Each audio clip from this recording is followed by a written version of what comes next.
Hello friends, welcome back to Siri vlogs. Friends, ఎలా ఉన్నారు? నేను బాగున్నానండి. మీరు బాగున్నారని అనుకుంటున్నాను ఫ్రెండ్స్. మరి ఈ చలికాలంలో వేడివేడిగా చపాతీ, పుల్కా ఇలాంటి డిన్నర్లోని ప్రిపేర్ చేసుకుంటే చాలా బాగుంటుందండి. మనకి రైస్ కన్నా ఈ నైట్ అంటే ఈ చలికాలంలోని వర్షాకాలంలో అయితే చపాతీ, పుల్కా అలాగే ఏమైనా వేడిగా ఉన్న టిఫిన్స్ ఏమైనా ప్రిపేర్ చేసుకుంటే హెల్త్కి మంచిది, హెల్తీగా కూడా ఉంటారు. సో అందుకు నేనైతే మాత్రం ఇది నిన్న తీసిన బ్లాగ్ అండి. చక్కగా కాస్త పాలు వేసి కొంచెం చిన్న మనకి బనానా వేసి చక్కగా చపాతీ పిండి చేసాను. కలిపేసి 2 hours పక్కన పెట్టి చక్కగా మడత పెట్టి మధ్యలో ఆయిల్ అది రాసి ఇంకా చపాతీ అయితే ప్రిపేర్ చేసుకున్నానండి. చూసారా, చపాతీ పొరలు పొరలుగా మనం కాల్చుతుంటే పొంగుతూ ఉంటుంది అనమాట. అలా చేస్తేనే చపాతీ టేస్ట్ బాగుంటుంది.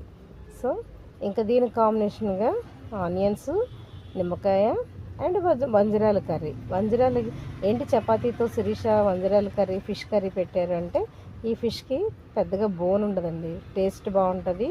ఈ ఫిష్ హెల్దీ కూడా. అందుకు వంజరాల కర్రీ చపాతీ కాంబినేషన్ అనమాట.